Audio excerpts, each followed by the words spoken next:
Alright, camera is also going. Okay. We're good. All right. So some people don't introduce yourself. Who are you? Where do you live today? And how old are you? Well, how old are you? I'm 90 and a half. Yeah, my name is Abe Piasek.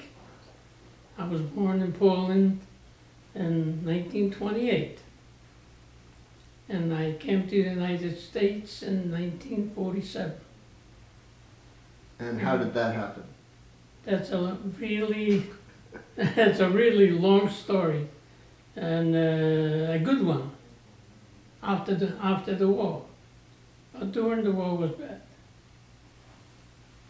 So you're a Holocaust survivor. Yes. And Yes. do you why should people in North Carolina, why should students in North Carolina, middle and high school students learn about the Holocaust?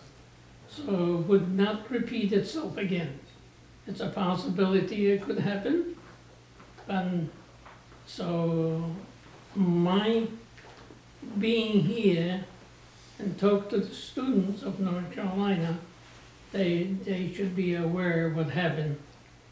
And from 1939 to 1945. And we hate to see that repeat. But it was a long time ago. Like why should they care?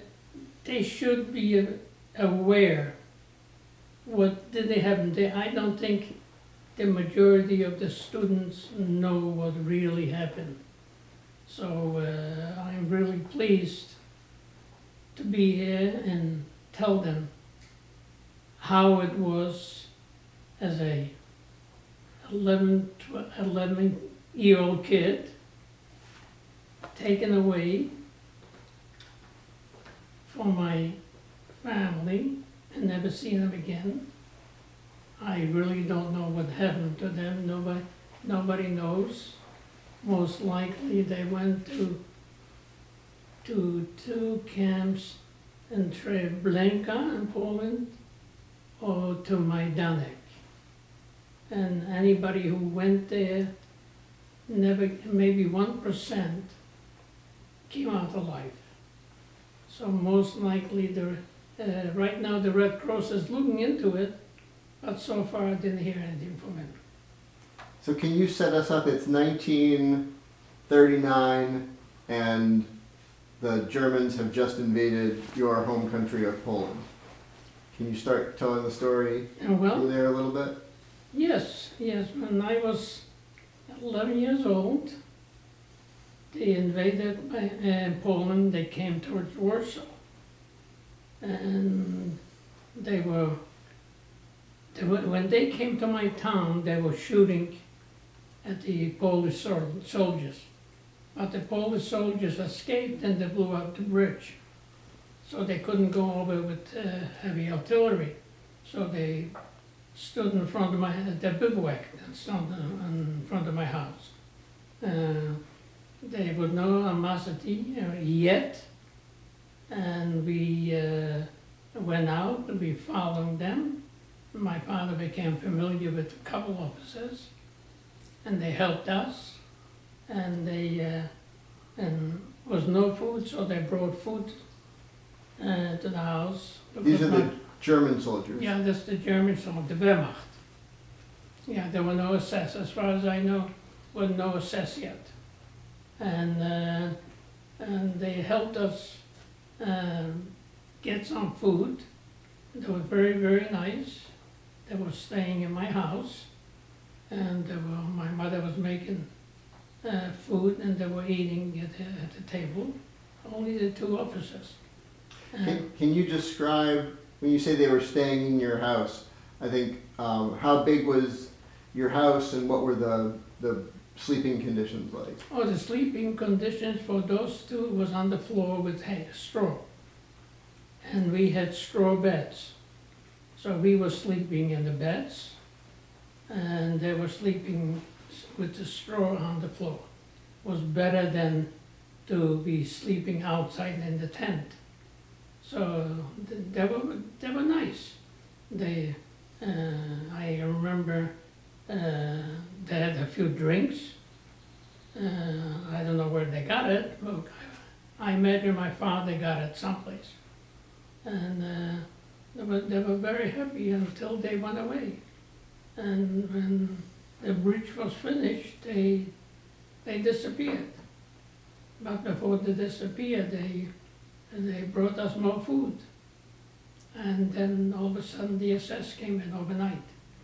Now that was an entirely different story overnight. That's where my friend got killed. He was walking with me because we used to go pick mushrooms every day. And I didn't realize this, nobody told me not to go. So he got killed.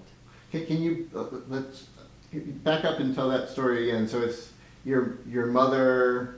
My mother was in bed and she said she used to make mushroom soup every day. And she didn't have any, so she told me to go and pick mushrooms. As I was walking, I said, well, I got a friend of mine, and I'm gonna knock on the door and see if he wants to come with me. And sure enough, he did. And we were walking, and all of a sudden, I heard from a distance clicks, because the SS has nails on the bottom, not really nails. And I heard them marching towards us, and I had no idea that what the SS until they came close to us. And as they came close, they said, "Stop, halt." And they said, "Bist du Juden?" And I said, "Yes." And one of them took out the pistol, shot my friend in the head, and I escaped. How far away were they from you? About 3-4 feet. And I escaped. Of course, they were shooting at me for some reason or another. They were not good shooters. And I escaped, and I was hiding in a barn where the horses were eating hay, and I was hiding in the hay. I almost choked. That was I would say almost to 1940. And so, after that, we were separated from the Jews had to live on one side, and the Polish people have to live on the other side. When did that happen? That was happening in 1940, January, February. Okay. And there were a few didn't obey. They killed you instantly. Well, a lot of people got killed. And then my uncle became a capo, a Jewish policeman.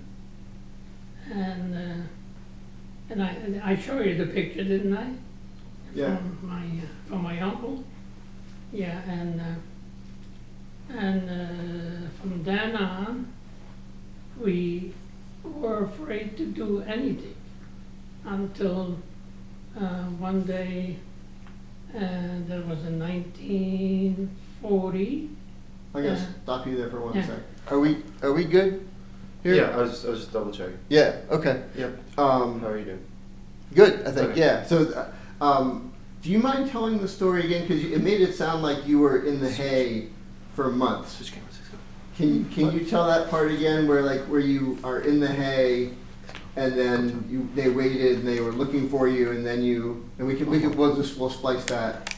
Okay, does that make sense? When I escaped, they were looking for me. I jumped into the trough from the hay. I was hiding over there, and I was there for a couple hours, and I almost choked, and I had a little peek from there. When they looked in, they didn't realize that somebody could be underneath the hay with the horses eating on top of me. So they went away. Could be maybe 10, 15 seconds. Now, if you look at, picture yourself looking at something at 20 seconds, it takes it's a long time. So they went away and I was waiting till it got a little bit dark. I got out from the hay, I brushed myself off, and I went to the house. And my father said, "Where were you?" So I told him what happened, and he said, "I shouldn't have gone there." And we went to sleep. In the morning, was a lot of noise going on. Everybody had to go out. All the Jews had to go out and lined up. And I was putting my pants on and my shirt on. And my father said to me, "You wore this yesterday. Don't you think they're gonna looking for you?" I didn't realize then what he meant by it. But he said, "Well, here's another pair of pants and a shirt." And then he said, "Put a cap on." So I did, and sure enough, those two guys came by and looked at me. And I was really, really scared. And they looked at me maybe for about 5 seconds, 10 seconds, and they went away. So I was safe then too. Because my father was smart and he said, Sure. "Have another pair of pants and a shirt." Yeah. So can you jump ahead to when your uncle, who was the capo, had to make the decision to take you from your family into Radom? Well, I don't think it was an easy decision from him, but he had to make it.